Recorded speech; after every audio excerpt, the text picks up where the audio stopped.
চাঁদাবাজি করে, ঘুষ খেয়ে, দুর্নীতি করে, বিভিন্ন অপরাধের সাথে নিজেকে জড়িত করে কোটি কোটি টাকা ইনকাম করে কী লাভ? যারা এই ধরনের কাজের সাথে জড়িত তাদের এই ভিডিও থেকে শিক্ষা নেওয়া উচিত। দেখেন, এক সন্তানের একটু জমির ভাগ কম করছে, তাই কবর ভেঙে কবরের লাঠি দিয়ে পিটনি দিতেছে আর কি খারাপ ভাষায় কথা দিতেছে।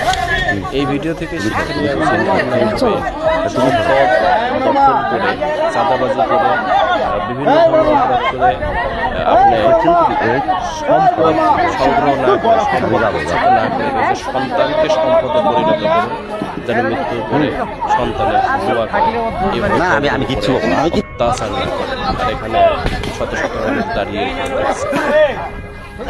এটা এতগুলো মানুষ দাঁড়িয়ে রয়েছে, ওই ছেলেরা কয়টা পিটানি দিলে পরেই হতো, অর্থাৎ একটা শাস্তির আয়তায় আনলেই হতো। যা গোড়া যেহেতু পারেনি, প্রশাসনের উচিত ওকে ধরে কতক্ষণ পিটানো, তারপরে যা আজীবন জেলে বন্দি রাখা। সবাই ভালো থাকবেন, সুস্থ থাকবেন, আল্লাহ।